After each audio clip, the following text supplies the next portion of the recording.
A parent of one of my students told us at a meeting that she was concerned because her son, 7 years old, talked about an invisible ghost who would talk to him and play with him in his room.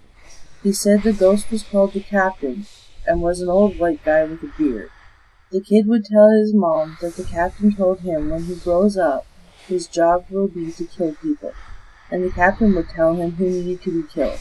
The kid would cry and say he doesn't want to kill when he grows up, but the captain tells him he doesn't have a choice and he'll get used to killing after a while. When my brother was just learning how to talk, he grabbed one of those small toy hammers and crawled onto the sofa where my dad was sleeping. Then he leaned in close and whispered one of his first sentences, "Smash Daddy's head," right into his ear.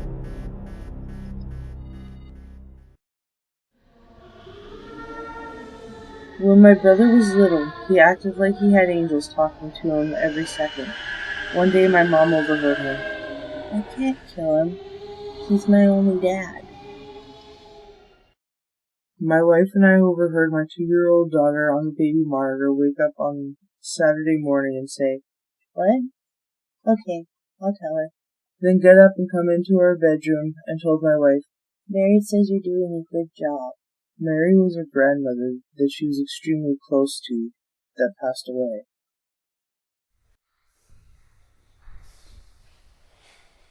In high school, one of my best friends had a little sister who was 5 or 6 years old.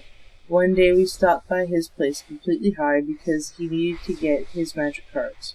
While waiting for him to come downstairs, his sister came up to me and said, "Icy told me to ask you if you know when you're going to die." I laughed nervously. Morbid question, right? But I knew all about Icy, her imaginary friend. I even helped her draw a picture of him once. So I played along and said, "No, of course not. No one knows that. Hopefully when I am very old." The girl shook her head sadly and said, "No, Icy wants me to tell you it will be tonight." And with that, she just walked away. When my boy was 4, his imaginary friend would sit in the corner of the room when you switched off the lights and light the room with red glowing eyes. When my kid was 4, we were watching a doc on the Titanic. The scene was a picture of the schematics of the boiler room and the camera panned from left to right over the plans. He pointed at the TV and said, "That's wrong. The boilers were on the other side. And I was right here." And he pointed to a small space in the boiler room. "That's where I was. And that's why I don't like water now."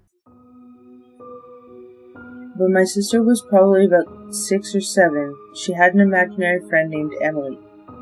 She told us Emily lived in her closet, wore an old black dress, and had long dark hair, and she was the same age as my sister.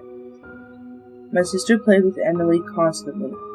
My parents started noticing my sister acting weird, just sitting in the middle of the room whispering to Emily quiet a bit and acting a lot more distant toward them.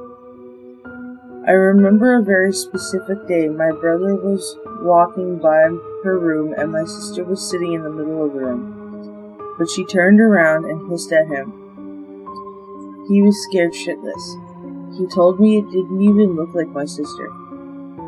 My parents ran up to her, and I could hear my sister just screaming and screaming as loud as she could, "Get out!" I have no idea what happened in that room, but I ran to the bottom of my stairs, and the screaming stopped. I saw my parents holding my sister crying her eyes out. She was sobbing as well. I've asked her about it. She's 24 now. She told me that Emily used to tell her to do horrible things to herself. She actually used to wake up on the roof and not remember how she got there. I'm not kidding. Apparently, Emily absolutely hated my parents, so she turned my sister against them. She hates talking about it, so I never brought up that specific night. This all happened in my old house. When we moved into a different house, Emily was gone. I'm not making any of this up. My sister's little friend was a really big deal in my family and messed things up for a long time. I'm just relieved we left that house. Getting my 2-year-old daughter out of the bath one night, my wife and I were briefing her on how important it is she keep her privates clean. She casually replied, "Oh, nobody scruffs me there. They tried one night. They kicked the door in and tried, but I fought back. I died, and now I'm here." She said it like it was nothing.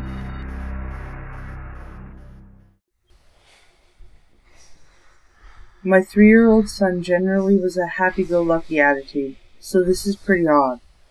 Sometimes, when he's cuddling his mommy, he'll say very seriously, "Mom, I promise I won't ever chew on your bones. I promise." Absolutely no idea where he got this. I was on a bus recently, and we were stopped outside a walking clinic. A little girl in the seat in front of me turned to her dad and said, "Death is the poor man's doctor." And that was that.